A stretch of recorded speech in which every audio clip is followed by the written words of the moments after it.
Hello friends, my name is Ashima Agarwal. Today we are going to discuss about data validation. What is data validation? Data validation is a feature in Excel used to control what a user can enter into a cell. इसका मतलब होगा कि data validation की help से आप ये देख सकते हैं कि आपकी सेल्स में क्या डेटा जा रहा है और क्या नहीं. फॉर एग्जाम्पल, आप एक स्टोर में काम करते हैं जहां पे मिनिमम सेल वैल्यू 5000 है और मैक्सिमम सेल वैल्यू 60,000 है. अब हम अपनी सेल्स को रिस्ट्रिक्ट कर सकते हैं कि वो 5000 से 60,000 के बीच के डेटा को ही एंटर करें with the help of data validation. अब देखें कैसे हम इसे प्रैक्टिकली यूज करेंगे. First click on sample data.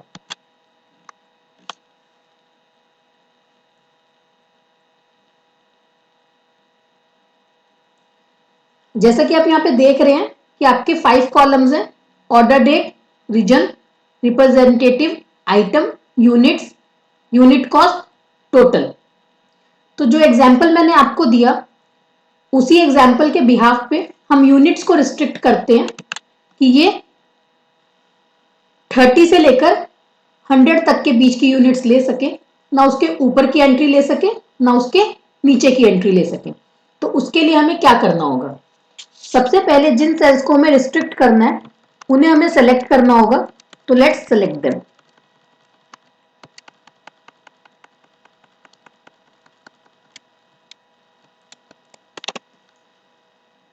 Then click on data, then data validation. इसके अंदर सेटिंग्स ऑप्शन के अंदर अलाउ में जाकर हम लोग होल नंबर को सेलेक्ट करेंगे बिकॉज जो हमारा डेटा है वो होल नंबर टाइप का है. उसके बाद हमें एक रेंज लेनी है जिस रेंज के ऊपर की एंट्री ना हो और ना नीचे की एंट्री हो.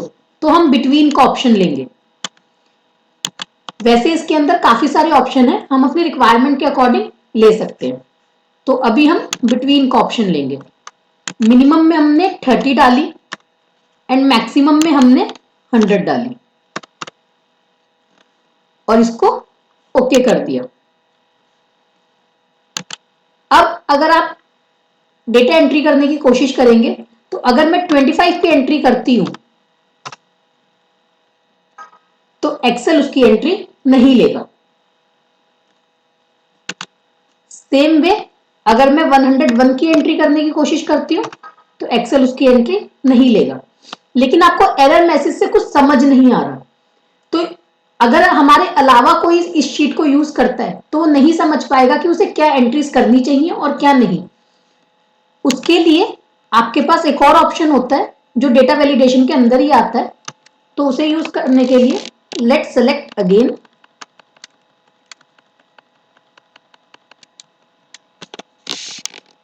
Click on data and then data validation.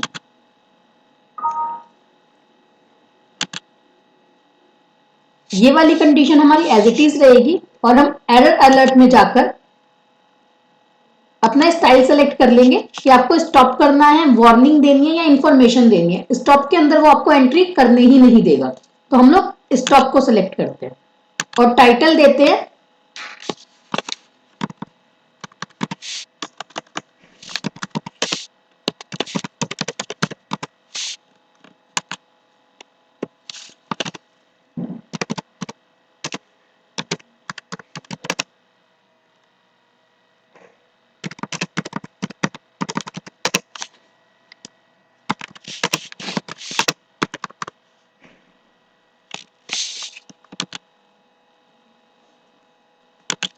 अब अगर आप 25 की एंट्री करते हैं तो वो आपको एरर दे रहा है entry should be between 30 to 100. तो इट्स इजी टू अंडरस्टैंड कि हमें क्या एंट्री करनी चाहिए और क्या नहीं. एरर अलर्ट इस तरीके से आपको बेनिफिट देता है डेटा वैलिडेशन के अंदर.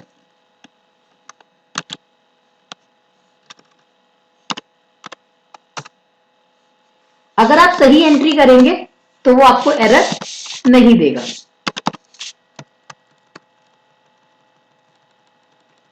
ये आपका एक टाइप का डेटा वैलिडेशन है. इसी तरीके से अगर मुझे आइटम के अंदर ये रिस्ट्रिक्ट करना है कि मोर देन 10 कैरेक्टर्स की एंट्री वो ना ले, तो हम वो भी कर सकते हैं। और इसी तरीके से काफी तरीके की डेटा वैलिडेशन हम लोग यूज करके अपने डेटा को रिस्ट्रिक्ट कर सकते हैं और इजी टू यूज कर सकते हैं। इजी टू यूज का मतलब होता है कि अगर मेरे अलावा भी मेरे डेटा को कोई यूज करता है तो गलती के चांसेस मिनिमाइज हो जाते हैं, और अगर मैं खुद भी यूज करती हूं तो भी गलती के चांसेस बहुत मिनिमाइज हो जाते हैं। मुझे याद रखने की जरूरत नहीं होती कि मुझे क्या एंट्री करनी चाहिए और क्या नहीं। तो जो भी मैंने आपको बताया दूसरा एग्जांपल कि मेरा टेक्स्ट सिर्फ 10 लेंथ तक ही आए या सिर्फ 10 कैरेक्टर्स ही एंट्री करे, उसके लिए हमें क्या करना होगा। तो सबसे पहले एक्सेल का बेसिक रूल, हमें जिस पे वैलिडेशन लगानी है उसे सेलेक्ट करना होगा। देन डेटा के अंदर जाके डेटा वैलिडेशन, सेटिंग्स पे क्लिक करके टेक्स्ट लेंथ,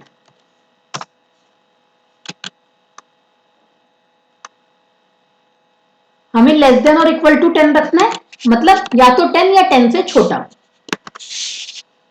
उसके बाद एरर अलर्ट में जाके स्टॉप,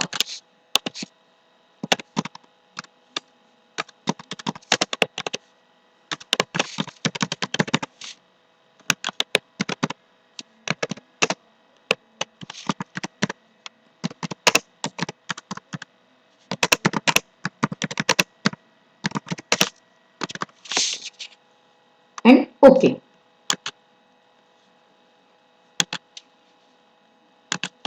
लेट्स ट्राई।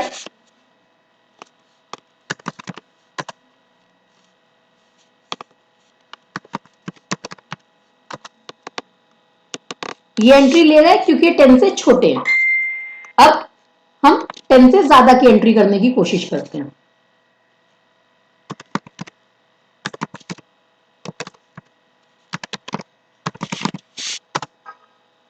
ये आपकी एंट्री नहीं लेगा।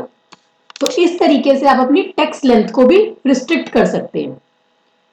और भी बहुत तरीके से बेसिक डेटा वैलिडेशन और एडवांस डेटा वैलिडेशन लगाई जा सकती है, जिससे हम अपने डेटा को सिक्योर और रिस्ट्रिक्ट कर सकते हैं और उसको इजी टू यूज बना सकते हैं। Thank you. For more information contact on this details. I hope I make myself clear. For any queries you can contact us. Thank you.